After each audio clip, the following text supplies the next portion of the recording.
تالیہ پیش خدمت حضرت مفتی سلمان منصور پوری دامت برکاتہم۔ قال رسول اللہ صلی اللہ علیہ وسلم من لم یشکر الناس لم یشکر اللہ۔ صدر محترم حضرت علماء کرام، مہمانان عظام، سامعین کرام، السلام علیکم ورحمۃ اللہ وبرکاتہ۔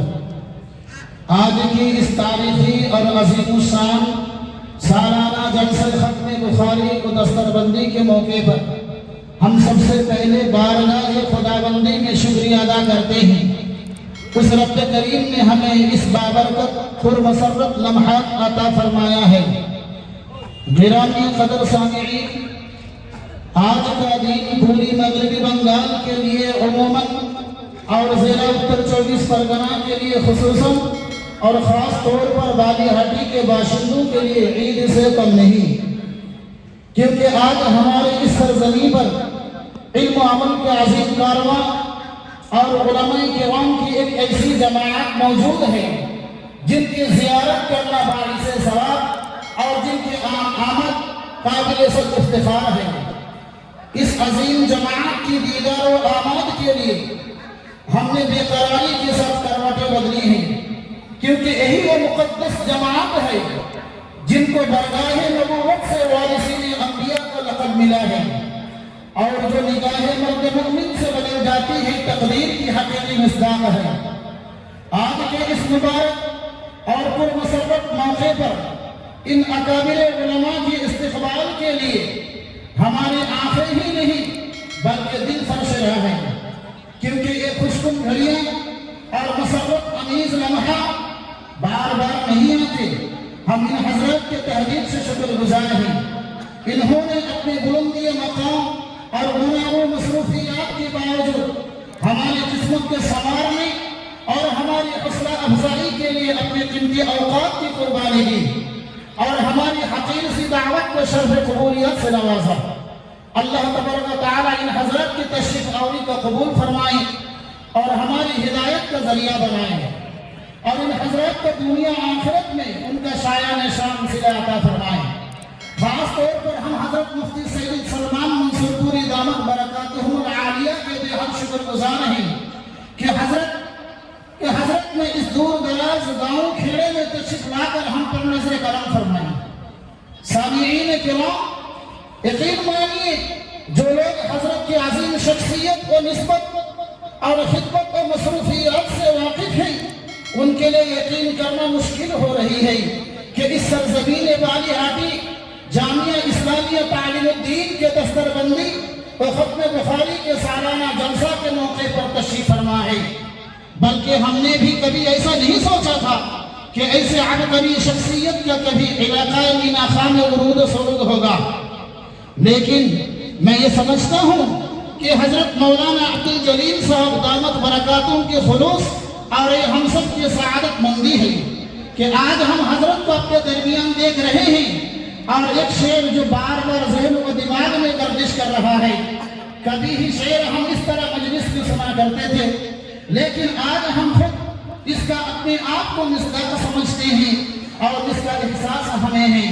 وہ شعر یہ ہے، وہ آئے گھر میں ہمارے خدا کی رحمت ہے، وہ آئے گھر میں ہمارے خدا کی رحمت ہے، کبھی ہم ان کو اور کبھی ہم اپنے گھر کو دیکھتے ہیں۔ یقین نہیں ہو رہا تھا کہ حضرت موصوف اس گزری ہوئی علاقہ میں تشریف لائیں گے۔ بہرحال آپ حضرت کے معلومات کے لیے ہم اتنی عرض کر دیتے ہیں کہ حضرت کا تعلق ایسے قبیلہ سے ہے جن کو بیان کرنے سے میری زبان لڑکھڑا رہی ہے۔ حضرت شیخ العرب والعجم، جنگ آزادی کے سپہ سالار، قائد ملت حضرت مولانا حسین احمد مدنی نور اللہ مرقدہ کے نواسے ہیں۔ فداء ملت حضرت مولانا اسعد مدنی نور اللہ مرقدہ کے بھانجے ہیں، اور سابق امیر الہند، نائب محتمل، سابق صدر جمعیت علماء ہند قاری سید محمد عثمان صاحب نور اللہ مرقدہ کے صاحبزادے ہیں، اور حضرت ہر لحاظ سے ان کے حقیقی علوم و حکمہ کے جانشین ہیں۔ اور یہ شعر حضرت پر مکمل صادق آتا ہے اولئک آبائی فجئنی بمثلہم اولئک آبائی فجئنی بمثلہم اذا جمعتنا یا جلیل المجامع. آج حضرت کو دیکھ کر ان کے والد بزرگوار اور ہمارے استاذ محترم قاری سید محمد عثمان صاحب نور اللہ مرقدہ کی یاد آ رہی ہے اور آنکھیں اشک بار و نم ہو رہی ہے اور یہ شعر بار بار یاد آنے لگے. بھرنے لگے تھے زخم تیری یاد کے مگر بھرنے لگے تھے زخم تیری یاد کے مگر پھر آج دوستوں نے تیری بات چھیڑ دی. آج وہ زخم ہرا ہو گیا. حضرت کو دیکھ کر بہرحال میں حضرت والا دامت برکاتہم سے درخواست کروں گا کہ آج بلا کسی تاخیر کو دیری کے بخاری شریف کے آخری درس اور اجازت حدیث دے کر ہم سبھی کو مستفیض فرمائیں. جزاکم اللہ خیرا.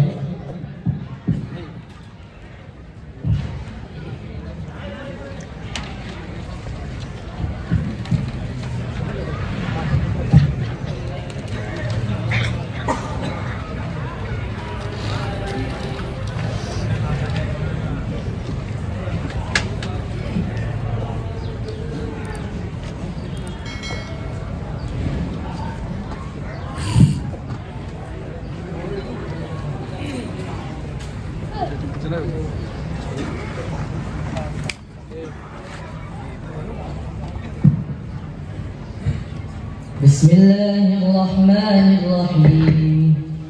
الحمد لله رب العالمين والصلاة والسلام على سيد الأنبياء والمرسلين وعلى آله وأصحابه أجمعين. أما بعد فإن أصدق الحديث كتاب الله وأحسن الهدي هدي محمد صلى الله عليه وسلم وخير الأمور عوازمها وشر الأمور محدثاتها وكل محدثة بدعة وكل بدعة ضلالة وكل ضلالة في النار. وبالسند المتصل منا إلى الشيخ الإمام الهمام الحافظ الحجة أمير المؤمنين في الحديث أبي عبد الله محمد بن إسماعيل بن إبراهيم بن المغيرة بن البردزبة الجعفي اليماني البخاري رحمه الله تعالى. اللهم انفعنا بعلومه وعلومهم آمين يا رب العالمين. أنه قال: باب قول الله تعالى: ونضع الموازين القسط ليوم القيامة وأن أعمال بني آدم وقولهم يوزن. وقال مجاهد: القسطاس العدل بالرومية. ويقال القسط مصدر المقسط وهو العادل، وأما القاسط فهو الجائر. وبه قال حدثنا أحمد بن أشكاب قال حدثنا محمد بن فضيل عن عمارة بن القعقاع عن أبي زرعة عن أبي هريرة رضي الله تعالى عنه وعنهم أجمعين قال: قال النبي صلى الله عليه وسلم: كلمتان حبيبتان إلى الرحمن خفيفتان على اللسان ثقيلتان في الميزان سبحان الله وبحمده سبحان الله العظيم. السلام عليكم ورحمة الله وبركاته.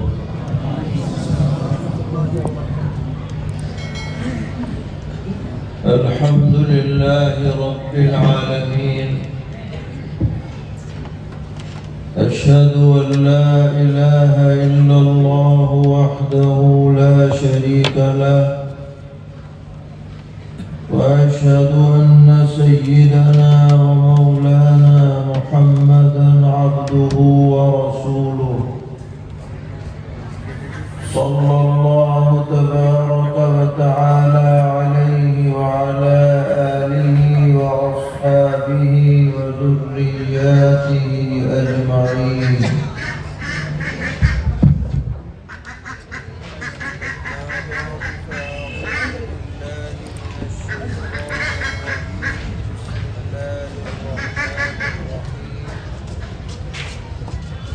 ونضع الموازين القسط ليوم القيامة فلا تظلم نفس شيئا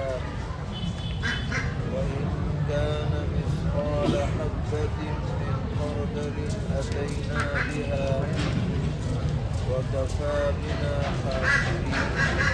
حاسبين صدق الله مولانا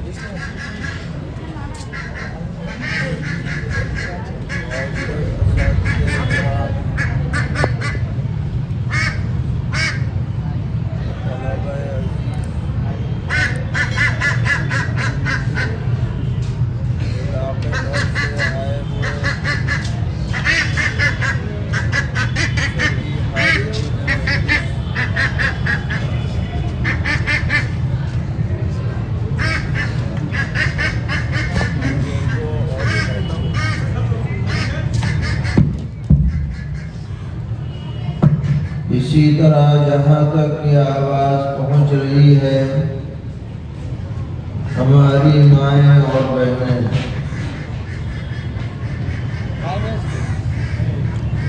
آج کا یہ پروگرام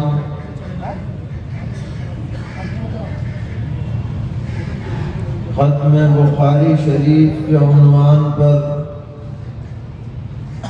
منعقد ہو رہا ہے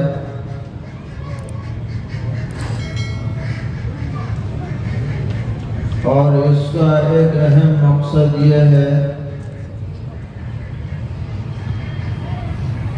کہ اس ادارے میں جو دینی خدمات انجام دی جا رہی ہیں تعلیم و تربیت کے اعتبار سے ان کا لوگوں کے سامنے اظہار کیا جا سکے اور آپ خود اپنی آنکھوں سے یہ دیکھ سکیں کہ سال بھر میں مدرسے نے کس طریقے پر امت کے نونہالوں کی تعلیم کا انتظام کیا ہے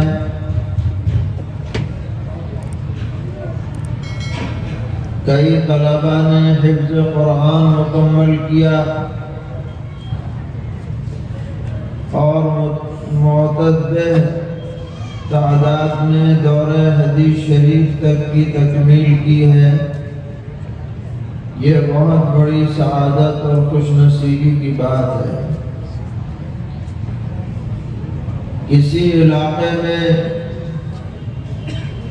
تعلیمی ادارے کا وجود اس پورے علاقے والوں کے لیے بہت بڑی اللہ کی رحمت ہے اس کی قدر کرنی چاہیے اللہ کا شکر ہے کہ ہمارے علاقوں میں مدارس پائے جاتے ہیں اساتذہ لگے ہوئے ہیں منتظمین فکر مند ہیں اور ہم جب چاہیں کسی بھی ادارے میں جا کر اپنے بچوں کو داخل کرا کے دین سکھلا سکتے ہیں راستے کھلے ہوئے ہیں ورنہ تو آج دنیا کے بہت سے خطے اور ممالک اور علاقے ایسے ہیں جہاں دور دور تک کسی مدرسے کا وجود نہیں ہے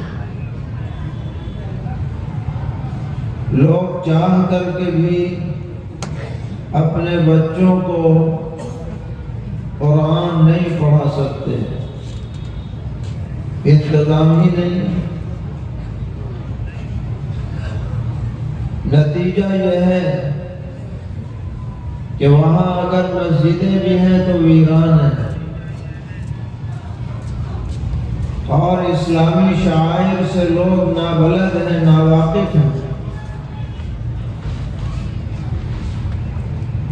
تو ہمیں ان اداروں کی قدر کرنی چاہیے اور اللہ کا انعام اپنے اوپر سمجھنا چاہیے یہ بات یقینی طور پر کہی جا سکتی ہے کہ آج ہماری مسجدوں میں جو نمازی نظر آ رہے ہیں وہ ان مدارس و مکاتب کے اثرات ہیں۔ جب آپ بچوں کو دین پڑھائیں گے تو وہ بچہ آگے چل کر دیندار بننے کی کوشش کرے گا، اور اس کا سب سے پہلا اثر یہ ظاہر ہوگا کہ وہ مسجد کو آباد کرے گا، جماعت سے نماز پڑھے گا، اور مسجدوں میں رونق برقرار رہے گی۔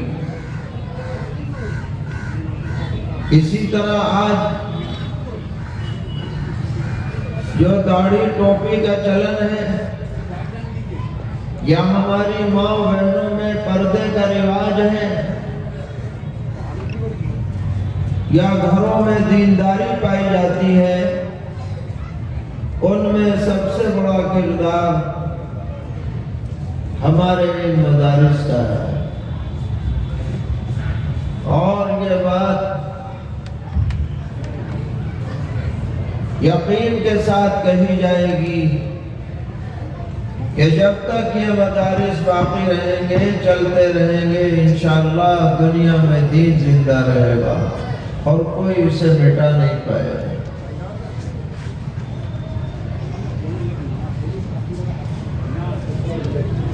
اللہ تعالیٰ اس ادارے کو خوب ترقیات سے نوازے، اور اس کے تعاون کرنے والوں کو دارین میں جزائے خیر عطا فرمائے، سبھی طلباء کو علم نافع عطا فرمائے، اساتذہ کے علوم میں برکتیں عطا فرمائے۔ یہ کتاب جو اس وقت ختم کی جا رہی ہے، قرآن پاک کے بعد سب سے معتبر کتاب سمجھی جاتی ہے۔ قرآن کریم اللہ تعالیٰ کا کلام ہے، جس کے حروف اور معانی دونوں اللہ تعالیٰ کی طرف سے ہیں، اور احادیث شریفہ جو پیغمبر علیہ السلام نے ارشاد فرمائی، ان کا تعلق بھی وحی سے ہی ہے، بس فرق یہ ہے کہ قرآن کریم کے حروف بھی اللہ کی طرف سے ہیں اور معنی بھی اللہ کی طرف سے ہیں، اور احادیث شریفہ میں حروف پیغمبر علیہ السلام کے ہیں اور معنی اللہ تعالیٰ کی طرف سے، وحی دونوں ہیں۔ قرآن پاک کو وحی مطلوع کہا جاتا ہے، یعنی ایسی وحی جس کی تلاوت کی جاتی ہے، اور احادیث شریفہ کو وحی غیر مطلوع کہا جاتا ہے، جس کی تلاوت نہیں ہوتی مگر وحی وہ بھی ہے۔ اور یہی فرق ہے ہمارے اور نبی کے کلام میں اور فعل میں، کہ ہمارا عمل حجت نہیں ہے، صحیح بھی ہو سکتا ہے، غلط بھی ہو سکتا ہے، مگر سرور عالم صلی اللہ تعالی علیہ وسلم کا ہر قول اور ہر عمل حجت ہے، وہ غلط نہیں ہو سکتا۔ قرآن پاک میں اللہ تعالیٰ نے فرمایا وَمَا يَنطِقُ عَنِ الْهَوَىٰ إِنْ هُوَ إِلَّا وَحْيٌ يُوحَىٰ۔ پیغمبر اپنی خواہش سے کچھ نہیں فرماتے، جو بھی ہے وہ وحی ہے جو اللہ کی طرف سے ان کے اوپر بھیجی جاتی ہے۔ اب اس وحی غیر مطلوع کا تسلسل ہے نبی اکرم علیہ السلام سے لے کر اور ہماری ذات تک، یعنی اس زمانے تک آپ کے ہجرت فرمانے کو 1447 سال ہو چکے،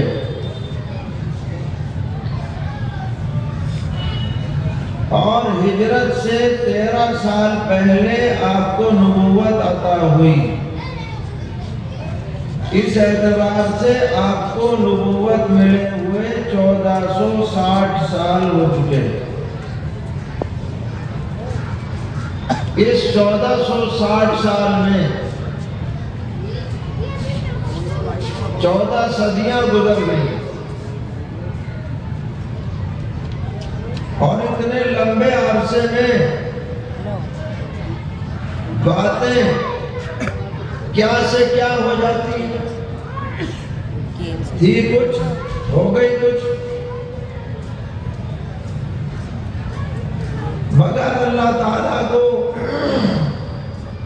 اپنے حبیب صلی اللہ تعالیٰ علیہ وسلم کی زندگی کا ہر پہلو قیامت تک باقی رکھنا تھا۔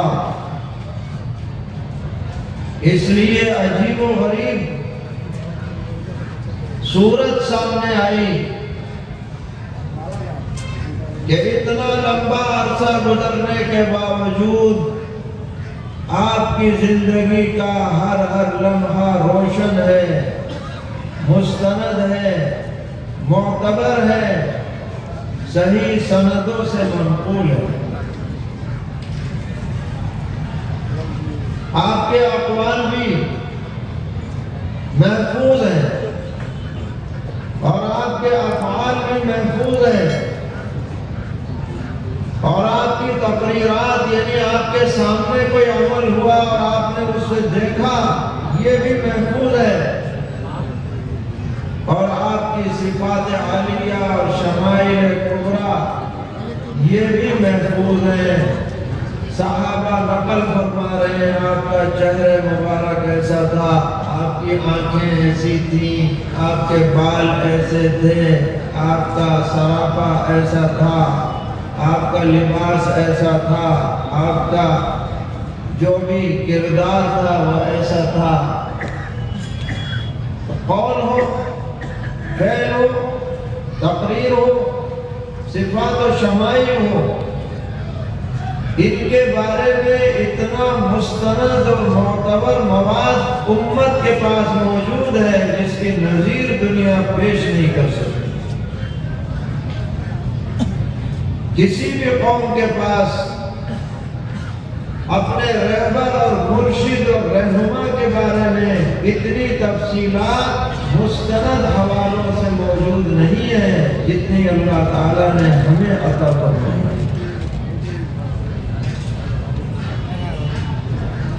تو اس پر امت نے محنت کی، اللہ تعالیٰ نے ایسے افراد پیدا فرمائے جن کو عجیب و غریب حافظہ عطا ہوا۔ ہمارا حافظہ تو ان کے سامنے کچھ بھی نہیں۔ آپ اندازہ لگائیے کہ حضرت امام بخاری رحمت اللہ علیہ کی جب عمر 10-11 سال کی تھی تو 80,000 روایتیں آپ نے یاد کر لی تھیں 10-11 سال میں۔ بتائیے 10-11 سال کا بچہ تو آج تھوڑی سی باتیں بھی یاد کرنا مشکل ہوتا ہے، حدیثیں یاد کر لی 80,000۔ 16 سال کی عمر میں اپنے علاقے کے تمام محدثین کی کل روایتیں یاد کر لی، ہزاروں میں، اور ایسی پختہ یاد کی کہ ایک بڑے امام ہیں، ان کی مجلس میں آپ گئے، انہوں نے سند کچھ غلط بیان کر دی تو آپ کی عمر اگرچہ کم تھی مگر آپ کھڑے ہو گئے اور عرض کیا کہ حضرت شاید آپ سے کچھ غلطی ہو رہی ہے۔ برے طرح ناگوار بھی لگا کے چھوٹا سا بچہ ہمیں ٹوک رہا ہے. عرض کیا کہ آپ گھر جا کر اپنی کاپی ملا لیجئے، جو میں کہہ رہا ہوں صحیح ہے غلط پتہ چل جائے. جا کے کاپی دیکھی تو کہاں تم صحیح کہہ رہے ہو، مجھے سے غلطی ہوئی. کیا کمال کا حافظہ ہے. اور پھر ایسا جذبہ اللہ نے دل میں دیا کہ 2-4 نہیں 1000 اساتذہ سے احادیث حاصل کی ہیں. اور وہ 1000 کسی ایک شہر، ایک صوبے، ایک ضلع میں نہیں تھے. کوئی اس ملک میں ہے، کوئی اس ملک میں ہے، کوئی اس علاقے میں ہے. اور سفر بھی پیدل ہو رہا ہے، جنگلوں میں ہو رہا ہے، ریگستانوں میں ہو رہا ہے، کشتیوں میں ہو رہا ہے، ایک ایک حدیث کو لینے کے لیے. اور پھر ارادہ اور عزم کیا کہ میں ایسا مجموعہ تیار کروں گا جو میری نظر میں 100% معتبر ہوگا. اور دنیا میں جو غلط قسم کے لوگ جھوٹی روایتیں عوام میں پھیلا رہے ہیں، میں ان کی سازش کو کامیاب نہیں ہونے دوں گا.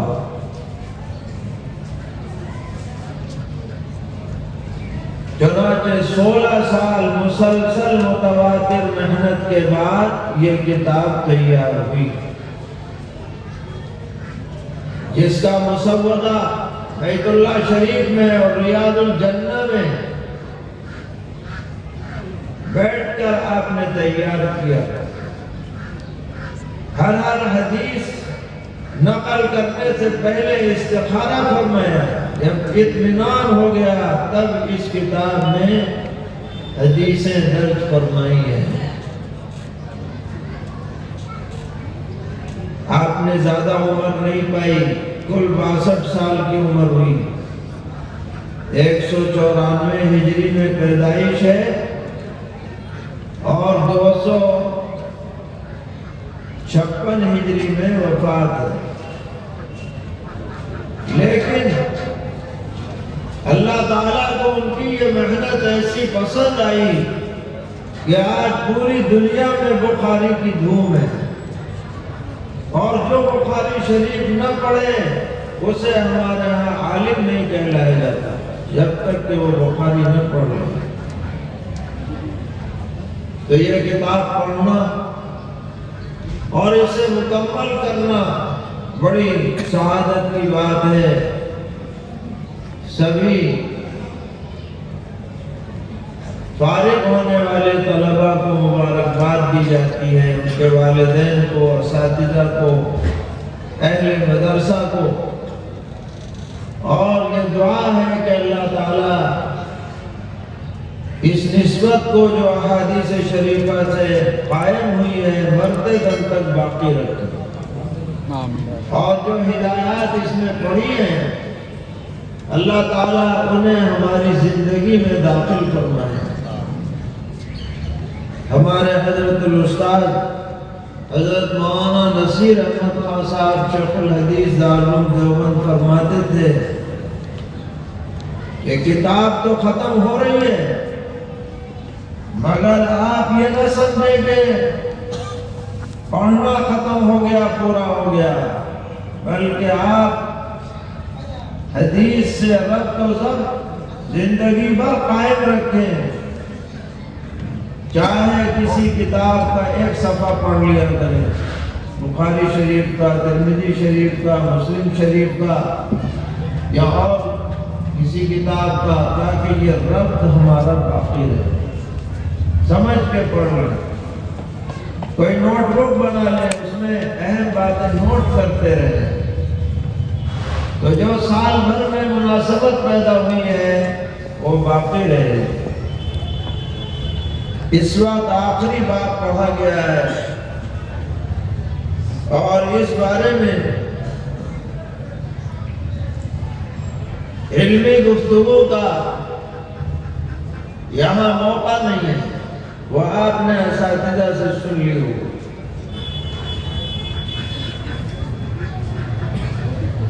لہذا عمومی انداز میں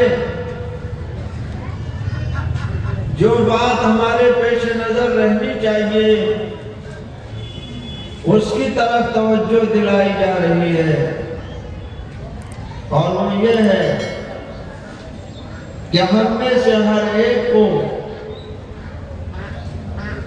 دنیا کی زندگی چھوڑ کر آخرت کی طرف جانا ہے. علماء فرماتے ہیں 4 عالم ہیں، یعنی 4 الگ الگ مراحل ہیں. ایک ہے عالم ارواح، ہماری پیدائش سے پہلے کا، وہاں سب روحیں جمع ہیں، کروڑوں اربوں خربوں نہ جانے کتنے.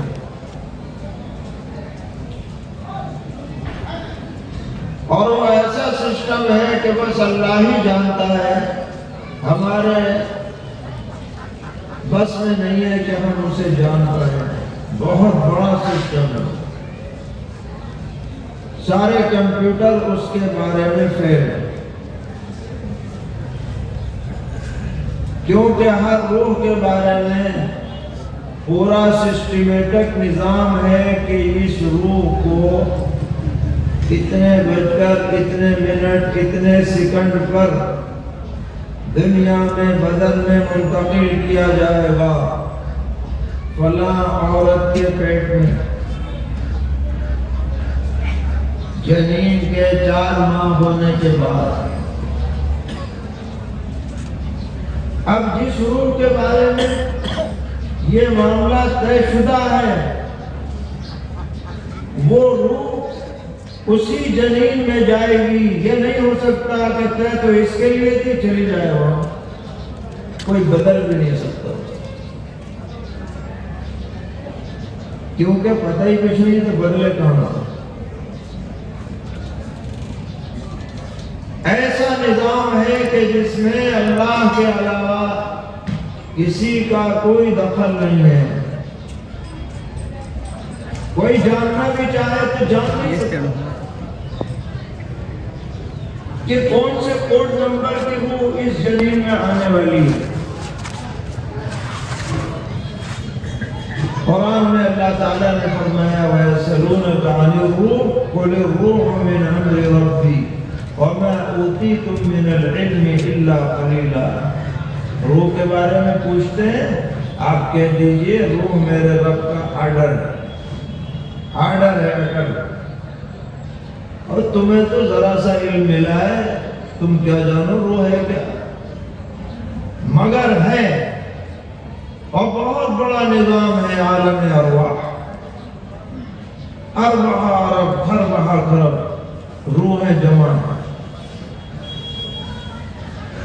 اور وہ جنود مجندہ آپس میں گتھے ہوئے ہیں. فرمایا پیغمبر علیہ السلام نے کہ جو عالم ارواح میں جو روحیں آپس میں ملی ہوئی رہیں گی، دنیا میں آ کر ان میں پھر دوستی ہوگی، اور جو ملی ہوئی نہیں ہوں گی ان میں دوستی ہو نہیں سکتی قیامت تک، چاہے وہ پڑوس میں رہتے ہیں. عجیب نظام یہ عالم ارواح. دوسرا عالم ہے یہ عالم دنیا جس میں ہم جی رہے ہیں. یہ بھی بڑا عظیم الشان ہے، اور جو باتیں بھی ہیں طے شدہ ہیں.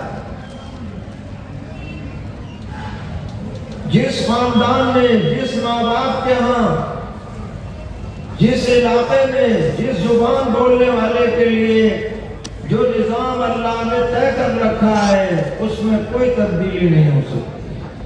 اور اسلام یہ کہتا ہے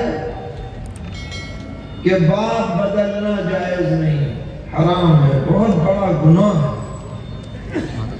اسے بیچا نہیں جا سکتا کہ بھئی ایسا ہے کہ تم اتنے لاکھ روپے لے لو اپنے ابا کے ساتھ ہمیں بھی شامل کر لو. نہیں چلے گا. متبرنا کچھ نہیں ہے اسلام میں. سب رسمیں اٹل ہے، نسب بدلا نہیں جا سکتا۔ جس کے لیے جو نسب طے ہو چکا پہاڑ ہل سکتا ہے مگر نسب نہیں بدل سکتا۔ یہ دنیا کا عالم ہے، اور اس دنیا کے عالم میں اللہ تعالیٰ نے ہمیں اجازت دے رکھی ہے، کچھ نہیں کرو۔ ایک طرف اختیار دیا ہے کچھ بھی کرو، اور ایک طرف ہدایتیں دی ہیں کہ یہ کرو گے تو کامیاب، یہ نہیں کرو گے تو پٹو گے۔ اور پھر اختیار بھی ہے، ہاتھ پیر بندھے ہوئے نہیں ہیں، آنکھوں پہ پردے نہیں پڑے، کان میں ڈھکن نہیں لگا تاکہ امتحان ہو سکے۔ اگر باندھ دیا جاتا تو جبر ہو جاتا۔ ہدایتیں دی ہیں نبیوں کے ذریعے، کتابوں کے ذریعے۔ صحیح کرو گے اچھا انجام ملے گا، گڑبڑ کرو گے تو پٹو گے۔ یہ ہوا دوسرا عالم جس میں ہم گزر رہے ہیں۔ اس کے بعد ہے تیسرا عالم، اس کو عالم برزخ یا عالم قبر کہتے ہیں، یعنی دنیا کے اور قیامت کے قائم ہونے سے پہلے کا زمانہ۔ یہ دراصل ویٹنگ روم ہے۔ آپ نے دیکھا ہوگا اسٹیشن پہ کیا ہوتا ہے، ویٹنگ روم۔ اور ویٹنگ روم جو ہے کئی طرح کا ہوتا ہے ہمارے یہاں۔ فرسٹ کلاس کا روم الگ ہے، سیکنڈ کا الگ ہے، سلیپر کا الگ ہے۔ جیسی سیٹ ریزرو ہے ویسے ہی ویٹنگ روم برزخ میں بھی یہی ہوگا۔ جنت میں فرسٹ کلاس میں ریزرویشن ہے تو ہائی فائی قبر ملے گی، بہترین، کھڑکی کھلے گی، ایئر کنڈیشن رہے گا، مزے سے سو جاؤ، کوئی بات نہیں، کوئی ٹینشن نہیں۔ اور اگر گڑبڑ معاملہ ہے تو قبر میں پٹو گے، یہیں سے پٹائی شروع ہو جائے۔ قبر آخرت کے منازل میں پہلی منزل ہے، جو یہاں سے صحیح سالم گزر گیا اگلے مراحل کو بھی اچھی طرح پار کر لے۔ یہ بھی بڑا لمبا عرصہ ہے، پتہ نہیں کتنا اللہ ہی کو پتہ ہے۔ اس کے بعد چوتھا عالم آنے والا ہے جو عالم آخرت ہے، جو قیامت میں دوسرا سور پھونکے گا تو یہ عالم شروع ہوگا، عالم آخرت۔ سارے مردے زندہ ہو جائیں گے اور چاہے نہ چاہیں اللہ کے دربار میں جمع ہوں گے، کوئی بچ نہیں پائے گا، چھپ نہیں پائے گا، بھاگ نہیں پائے گا، سب جمع ہوں گے، سب زندہ بھی ہو جائیں گے۔ قرآن پاک میں اللہ تعالیٰ نے فرمایا وَنُفِخَ فِي الصُّورِ فَإِذَا هُم مِّنَ الْأَجْدَاثِ إِلَىٰ رَبِّهِمْ يَنسِلُونَ۔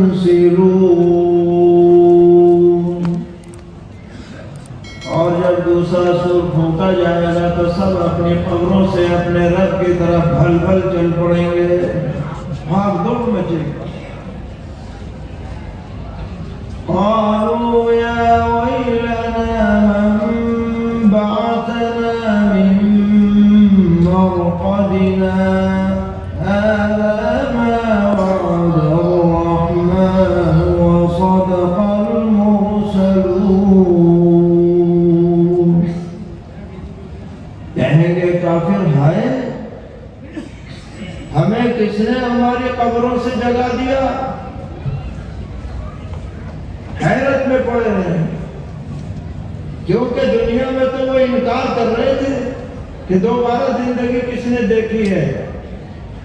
آج آنکھوں سے دیکھ لیں گے کہ ہو گئے زندہ، نکلے چلے آ رہے۔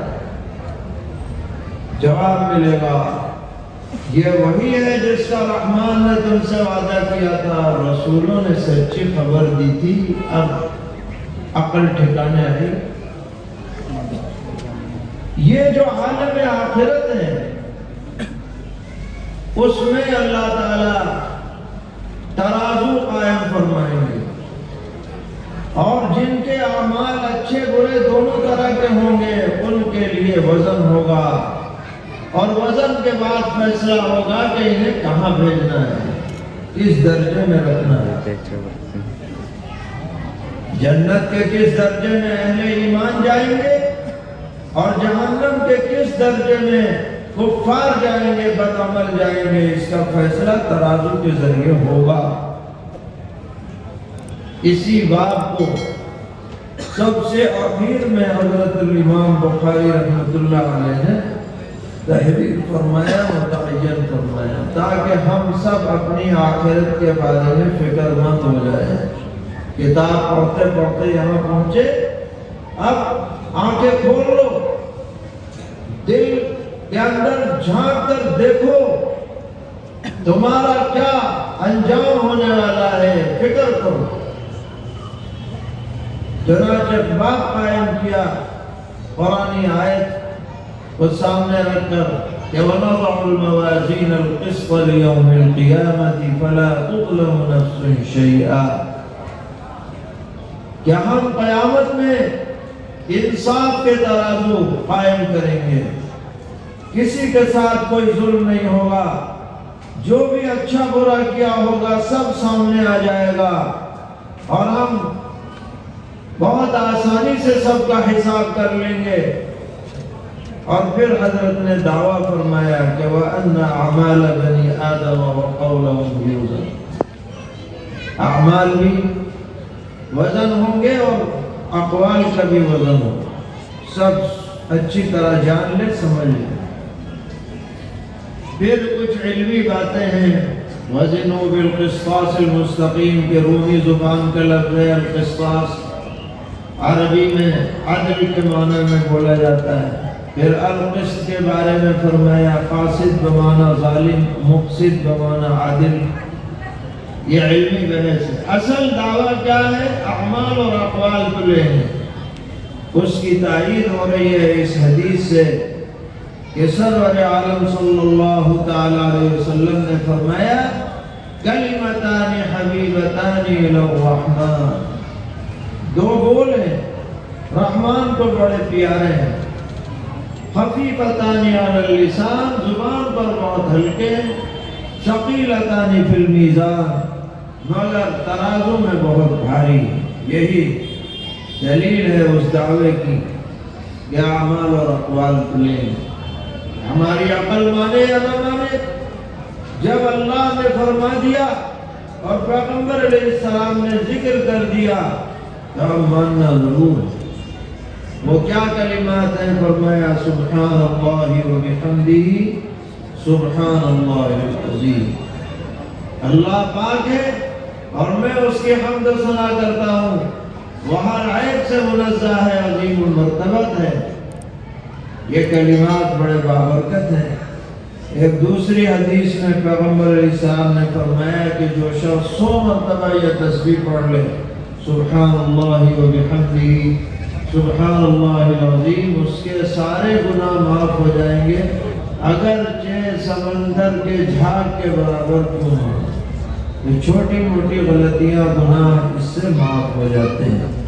تو ہم سب یہ ارادہ کریں کہ انشاءاللہ ہر دن ایک تسبیح کم سے کم سبحان اللہ و بحمدہ سبحان اللہ العظیم پڑھ لیا کریں گے، اور اپنی زندگی کا جائزہ لیں گے تاکہ آخرت میں ہمیں کسی پریشانی سے سابقہ نہ پڑے۔